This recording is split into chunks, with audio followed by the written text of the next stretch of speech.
നല്ല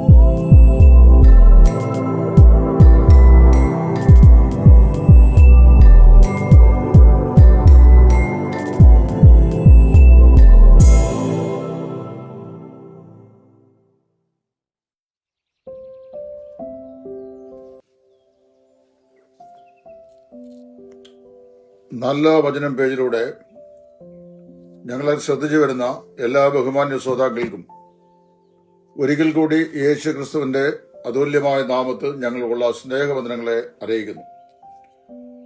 വിശുദ്ധ വേദപുസ്തകം വെളിപ്പെടുത്തുന്ന ക്രിസ്തു തത്വശാസ്ത്ര പഠന പരമ്പരയുടെ മറ്റൊരു എപ്പിസോഡിലേക്കാണ് ഇപ്പോൾ നാം കടന്നു വന്നിരിക്കുന്നത്. കർത്താവായ യേശു ക്രിസ്തുവിന്റെ ദൈവത്വം എന്ന് പറയുന്ന വിഷയത്തോട് ബന്ധപ്പെട്ട് കഴിഞ്ഞ എപ്പിസോഡിൽ നമ്മൾ പഠിച്ചത് ക്രിസ്തു പാപങ്ങളെ മോചിച്ചു എന്നുള്ളതാണ്. ഭൂമിയിൽ പാപങ്ങളെ മോചിക്കുവാൻ മനുഷ്യപുത്രന് മാത്രം അധികാരമുണ്ടെന്നാണ് നമ്മൾ തിരുവെഴുത്തിൽ വായിച്ചത്. മർക്കോസ് 2:5 2:7 യേശു ക്രിസ്തു അങ്ങനെ പറഞ്ഞു. എന്നാൽ ഇന്ന് പഠിക്കാൻ പോകുന്നത് യേശു പിതാവിനോടും പരിശുദ്ധാത്മാവിനോടും തുല്യത്വം അവകാശപ്പെടുന്ന വ്യക്തിത്വമാകുന്നു എന്നുള്ളതാണ്. കർത്താവായ യേശു ക്രിസ്തു പിതാവായ ദൈവത്തോടും പരിശുദ്ധാത്മാവിനോടും തുല്യത്വമുള്ളയാളാണ്. തുല്യത്വം എന്ന് പറയുമ്പോൾ പിതാവ് ആരാകുന്നു, പരിശുദ്ധാത്മാവ് ആരാകുന്നു, അത് തന്നെയാണ് കർത്താവായ യേശു ക്രിസ്തുവും എന്നാകുന്നു നമുക്ക് മനസ്സിലാക്കുവാൻ സാധിക്കുന്നത്.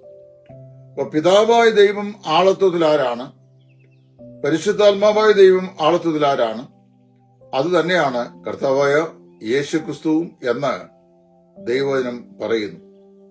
യേശു ക്രിസ്തുവിന്റെ പിതാവിനോടുള്ള ഈ തുല്യത്വത്തിന്റെ സ്പഷ്ടമാകുന്ന തെളിവുകൾ നമുക്ക് 3 മണ്ഡലങ്ങളിൽ കാണാൻ സാധിക്കുന്നുണ്ട്. അതിനെ നമ്മൾ ഇങ്ങനെയാണ് പറയുന്നത്: ബാപ്റ്റിസ്മൽ ഫോർമുല, സ്നാനത്തിന്റെ നിർവചനം, അതുപോലെ ഈ ബെനഡിക്ഷണൽ ഫോർമുല, ആശീർവാദത്തിന്റെ നിർവചനം.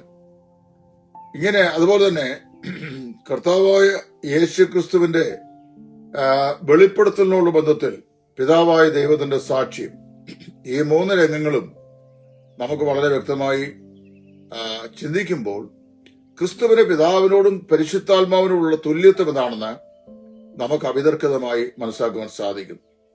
മത്തായി 28:19 യേശു സ്നാനത്തിന്റെ നിർവചനം പറഞ്ഞത് നമുക്ക് വായിക്കാൻ കഴിയുന്നുണ്ട്. കർത്താവ് വന്ന് ശിഷ്യന്മാര് പറഞ്ഞു, സ്വർഗത്തിലും ഭൂമിയിലും സകല അധികാരവും എനിക്ക് നൽകപ്പെട്ടിരിക്കുന്നു. ആകയാൽ നിങ്ങൾ ഭൂലോകത്തിലൊക്കെയും പുറപ്പെട്ടു പോയി സുവിശേഷം പ്രസംഗിപ്പീൻ. വിശ്വസിക്കുന്നവരെ പിതാവിന്റെയും പുത്രന്റെയും പരിശുദ്ധാത്മാവിന്റെയും നാമത്തിൽ സ്നാനപ്പെടുത്തുകയും. അവിടെ പിതാവിന്റെയും പുത്രന്റെയും പരിശുദ്ധാത്മാവിന്റെയും നാമങ്ങളിൽ എന്നല്ല, പിതാവിന്റെയും പുത്രന്റെയും പരിശുദ്ധാത്മാവിന്റെയും നാമത്തിൽ എന്നാണ് പ്രസ്താവിച്ചിട്ടുള്ളത്.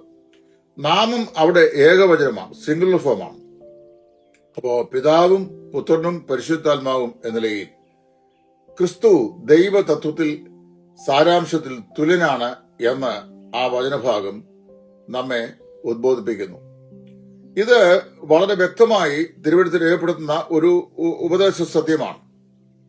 അതുപോലെ തന്നെയാണ് നമ്മള് ഈ ബെനഡിക്ഷണൽ ഫോർമുലയിൽ 2 കൊരിന്ത്യർ അതിന്റെ 13-14 പൗലോസ് പറയുമ്പോൾ നമ്മുടെ കർത്താവായ യേശു ക്രിസ്തുവിന്റെ കൃപയും പിതാവായ ദൈവത്തിന്റെ സ്നേഹവും പരിശുദ്ധാത്മാവിന്റെ കൂട്ടായ്മയും അവിടെ പറയുമ്പോൾ 3 വ്യക്തികളെയും കൂടെ ചേർത്ത് ഒന്നായിട്ടാണ് പറയുന്നത്.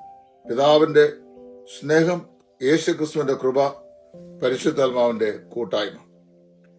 ഇത് പറയുന്ന ഭാഗത്തെല്ലാം നമുക്ക് മനസ്സിലാക്കാൻ കഴിയുന്നത് ആ തുല്യത്വമാണ്.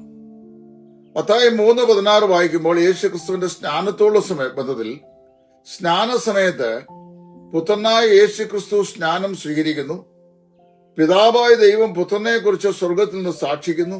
പരിശുദ്ധാത്മാവ് ആളത്തോടുമായി അവന്റെ മേൽ വരുന്നു. ഈ വേദഭാഗങ്ങളെല്ലാം ക്രമബദ്ധമായി പഠിക്കുമ്പോൾ നമുക്ക് ഗ്രഹിക്കുവാൻ കഴിയുന്ന സത്യം കർത്താവായ യേശു പിതാവിനോടും പരിശുദ്ധാത്മാവിനോടും സാരാംശത്തിൽ തുല്യത്വമുള്ളവനാകുന്നു എന്നാണ്. ഈ തുല്യത്വം മറ്റാർക്കും അവകാശപ്പെടാൻ കഴിയുന്നതല്ല. അതുകൊണ്ട് ദൈവവചനം പഠിക്കുമ്പോൾ നമുക്ക് മനസ്സിലാക്കാൻ കഴിയുന്ന ഈ യാഥാർത്ഥ്യങ്ങൾ കൂടെ യേശു ക്രിസ്തു ദൈവമാണ് എന്ന് പരിശുദ്ധാത്മാവായ ദൈവം സാക്ഷിക്കുകയാണ്. ക്രിസ്തുവിന്റെ ദൈവത്വത്തെ നിരാകരിക്കുവാൻ നൽകപ്പെട്ട വേദപുസ്തകത്തിലെ ഒരു തെളിവുകൾ കൊണ്ടും ഒരിക്കലും ആർക്കും സാധിക്കില്ല എന്നുള്ളതാണ് ഈ വിധത്തിൽ നമുക്ക് മനസ്സിലാക്കുവാൻ സാധിക്കുന്നത്.